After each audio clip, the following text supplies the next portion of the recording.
ngicela ukuba Zulu nginazise ukuthi ngiyawazi umsebenzi wami ngoba ngimla.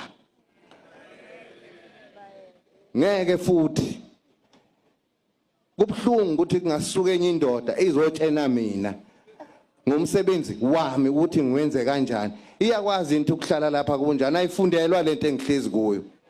Ngeke uye esikoleni. Ngizovikela amasiko nesizwe nomhlabathi kaZulu nakhe ngikuzele nokuthi ngivikele lesi sizwe. Nazi izinto engiyizele kulesi lapha emhlabeni mina. Ngizongena lapha ke. Bayekeni abahlasela umhlanga ngeindlela zabo eziningi sizobabona labo. Asizona iphukuphuku siyababuka nje. Hayi ngoba singaboni siyabuka siyabona sithule sisababuka ukuthi benzani. Okwesibili weyintatheli angizile ukuzoyincengela mhlawumbe yini. Cha. Ngiyacela makuza emasikweni alesi sizwe khohlwa ngiyovikela lesi sizwe anginandaba ukuthi ubani mina.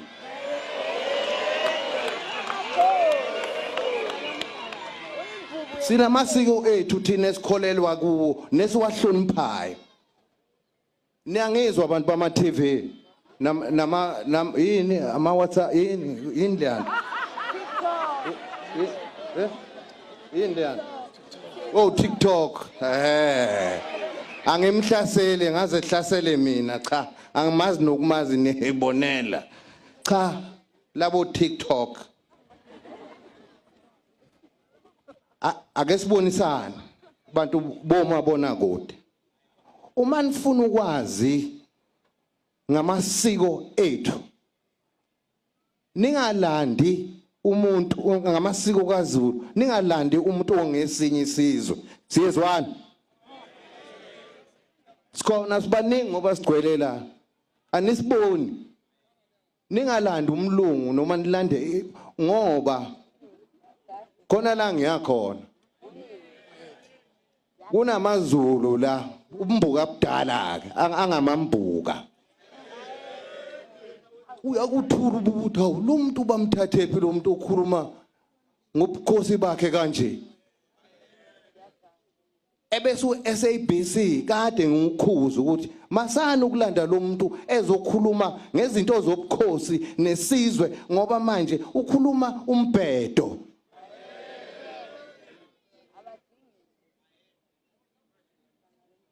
Akalaleli ku SABC angazi noma abangizwanga. Nibezwe kodwa ningabalaleli. Angifuni ucasuka ngoba iZulu lingashintsha manje mina. Sengikhuza ukugcina ke manje. Ngoba ngiyabona siyalimala ezintweni zethu sengizulu. Uma nifuna ukwazi izinto ngathi ngokwesimanje ngiyaninika mina nansi indlukulu ukhona umntwana waseyibindini nang phambi kwenu. Okwesibili idlukulu yonke ikhona nami ngikhona. Okwesithathu sengibiza amagama sengingena emagameni ke manje angisho ukuthi bese namba niyobahlasela laba bantu. Ningizwe kahle. Niyamazi uProfessor Maphalala. Sithandwa sami esikhulu ngoba uyalwazi usiko nendlela yokuphila. Ngimi lapha nje uyilokho ekuthiwa iadvisor yami. uProfessor Maphalala weSABC animlandi ngani uProfessor Maphalala? Animlandi ngani uProfessor lokungani? uProfessor lo ngubani eUKZN? Animlandi ngani? Abazi ngobukhosi nosiko lukaZulu abafundile ema university aphezulu anibalandi ngani? ukhona uOthi Nxumalo anemlande ngani nigijima niyosilandela lo mquba lona lo uMusa Xulu ukuthi ezokhuluma ngathi nisibulalelani siphila ngiyanikhula khuza SABC uMusa Xulu lokungangena esihlalweni nje umelene nami ngithi cha kulungile umelwa nami kodwa Zulu kunento efanthini yazi umuntu umethuka mina usuke ethuka nina qobolweni uMusa Xulu ngithi i-degree enjani ehamba ithuka abantu izizwe hey the nations are angry. We are angry. We will do anything to protect and preserve our cultures. Do you understand? Nina besilo angizile ukuzothetha noma ukuzokhuluma ngabantu. uMusa Xulu yena impela enhlizweni yami akamuhle. Ngiyacela uma ukuthi abangani bakhe bakhona la hamba niyomtshela ukhona umgangela uma ukuthi ufuna endukwini ngaye endukwini mina ningibonile ngigiya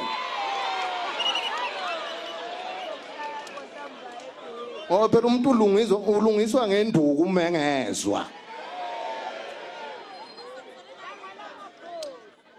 sazi lokho thina kwaZulu sibadala singaka nje siyaphila siqondile siyahlonipha yini sashaywa ingane engashayi edelela cha nabesilo intombi zami ngizonikhumbuza nje ukuthi isemi ngamagama enkehli imina boyfriend woqala uma benifuna bazonithola kimi la kumele lokho ke naze nabahle ngiyanithanda niyezwa umcimbi wenu lo dlalani ke ngiyathokoza kakhulu uZulu omnyama inkosi enibusise.